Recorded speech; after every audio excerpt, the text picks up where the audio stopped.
Hello friends, আমি শুভম। দেখলাম জি5 এর নতুন সিনেমা সালি মোহাব্বত, ডাইরেক্টেড বাই টিস্কা চোপড়া। এবার যারা যারা টিস্কা চোপড়াকে চেনেন তারা তো জানেন যে তিনি খুব ভালো অ্যাক্ট্রেস, খুব ভালো পারফর্মার, ভালো ভালো হিন্দি সিনেমাতে পারফর্ম করেছেন। যারা যারা চেনেন না তাদেরকে যদি এক্সাম্পল দিয়ে বোঝাতে হয়, সেটা হচ্ছে তারে জামিন পরে বাচ্চা ছেলেটার যে মা হয়েছিল সেটাই টিস্কা চোপড়া। তার ডাইরেকশন কেমন, কেমনই বা হলো 1 ঘন্টা 40 মিনিটের ছোট্ট এই সিনেমা সালি মোহাব্বত, যেখানে লিড রোলটা প্লে করছে রাধিকা আপ্তে। চলুন একটু কথা বলে নি। আপনি আপনার জীবন থেকে 1 ঘন্টা 40 মিনিটের সিনেমাটাকে দিন, তার বদলে এই সিনেমাটা আপনাকে যা মজা দেবে সেই মজাটা ভুলতে আপনার বহুদিন সময় লাগবে, এবং আপনার এটা দেখার পর মনে হবে যে এত ছোট সময়, এত সিম্পল গল্প হওয়ার পরেও এই সিনেমাটা আমাকে যা মজা দিতে পারলো, অন্য এর থেকে অনেক বড় বড় বাজেটের সিনেমা আমাকে সেই মজাটা দিতে পারে না। আসছে আমি পজিটিভ দিক নেগেটিভ দিকে, তার আগে এর গল্পটা আপনাদেরকে একটুখানি বলে দিই। দেখুন, খুব ছোট সিনেমা, গল্প আমি একদম বলতে পারবো না, বলতে পারলে বলে দিতাম। গল্প বললে না পুরো মজাটা দেখা নষ্ট হয়ে যাবে। তার বদলে আমি আপনাদেরকে কিছু হিন্ট দিই, যখন সিনেমাটা দেখবেন হিন্টগুলো মনে করবেন, তাহলে আরো দেখতে বেশি মজা লাগবে। হিন্টগুলো হচ্ছে: পাপ বাপকেও ছাড়ে না। সেকেন্ড হিন্ট, যেই গরু দুধ দেয় সেই গরুর লাথিও খেতে হয়। থার্ড হিন্ট, বাবুজি ধীরে চলনা, প্যার মে জরা সম্ভলনা। কেন সামলানো দরকার প্রেমে, এটা জানতে গেলে আপনাকে এই সিনেমাটা দেখতে হবে।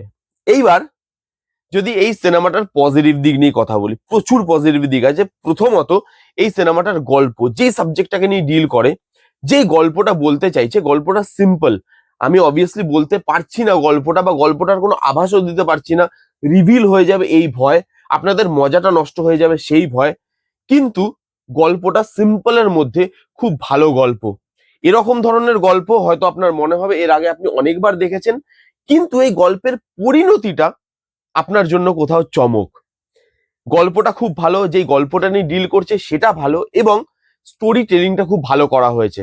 মেকার্সরা জানতো ছোট গল্প আননেসেসারি বাড়ানো হয়নি, টু দা পয়েন্ট চলে, একদম টু দা পয়েন্ট শুরু হয়, টু দা পয়েন্ট শেষ হয়। 1 ঘন্টা 40 মিনিট এঙ্গেজ করে রাখে আপনাকে, প্রচুর এঙ্গেজমেন্টের জায়গা দেয় আপনাকে।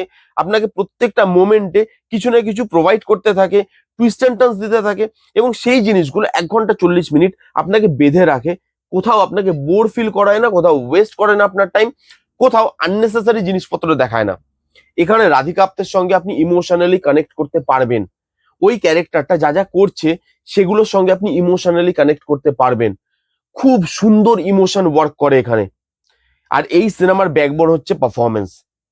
যখন আপনি রাধিকা আপ্তের পারফরমেন্সটা দেখবেন অন স্ক্রিন, তখন আপনার দেখে মনে হবে কি যে এই পারফরমেন্সটা খুব সিম্পল, কিন্তু যখন আপনি আলাদা করে ভাববেন পারফরমেন্সটা নিয়ে, আপনার মনে হবে সিনগুলো হয়তো খুব সিম্পল ছিল, কিন্তু যে সিনগুলো রাধিকা আপ্তে যে লেভেলে নিয়ে গেছে সেটা খুব সিম্পল পারফরমেন্স দিয়ে হয় না।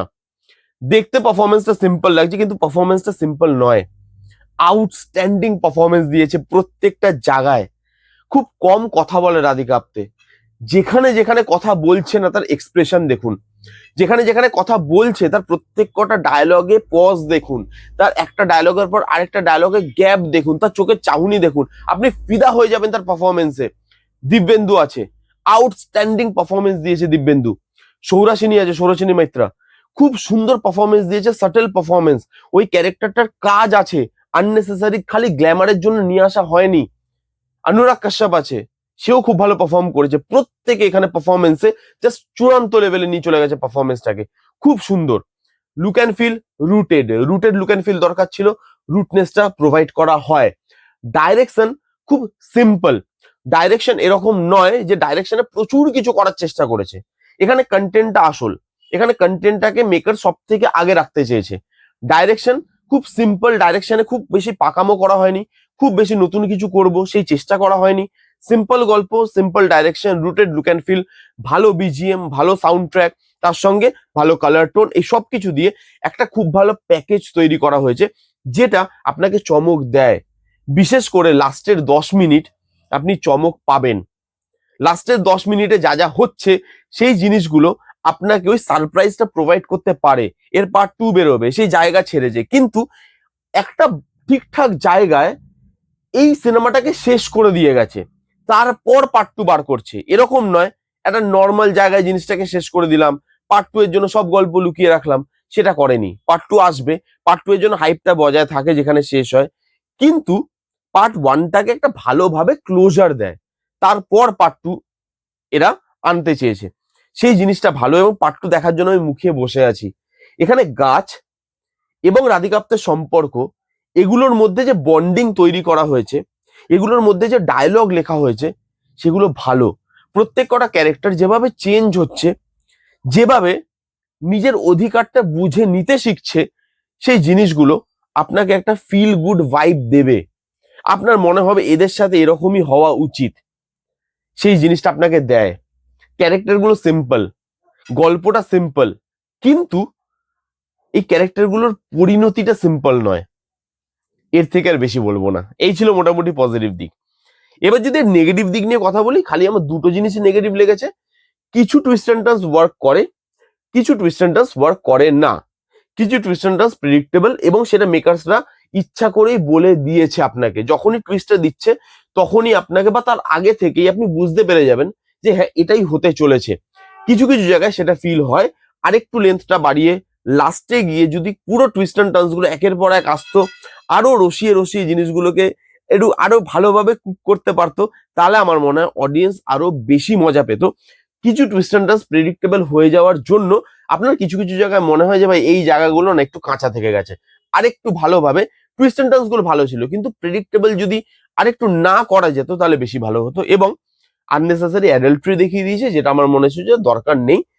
কেন আননেসেসারি অ্যাডাল্ট্রি দেখানো হলো সেটা আমি জানি না, মানে দরকার ছিল না সাবজেক্টটার মধ্যে, জোর করেই কিছুটা ঢোকানো হয়েছে। ওটা না থাকলে, একটা দুটো জায়গায় যে অ্যাডাল্ট্রি আছে ওটা না থাকলে আমার মনে হয়েছে সিনেমাটা আরো বেশি দর্শকের কাছে পৌঁছাতো। বাট আমি বলবো খুব ভালো সিনেমা, সিম্পল সাবজেক্ট, সিম্পল গল্প, কিন্তু তার মধ্যেও গল্পটা আপনাকে যেভাবে কনফিউজিং করে, যেভাবে ইমোশনাল করে, যেভাবে গল্পটা আপনাকে একটা প্রপার ক্লোজার দেয়, ক্যারেক্টার গুলোকে যেভাবে দেখায়, তার সঙ্গে গাছ সেই জিনিসটাকে যেভাবে ব্যবহার করা হয়, সবার পারফরমেন্স, লুক অ্যান্ড ফিল, সবকিছু দিয়ে তারা ভালো সিনেমা বানাতে চেয়েছে এবং তারা বানাতে পেরেছে। আমার জন্য সিনেমাটা খুব ভালো ওয়ার্ক করেছে। আমি সবাইকে বলবো এই সিনেমাটা একবার হলেও দেখুন।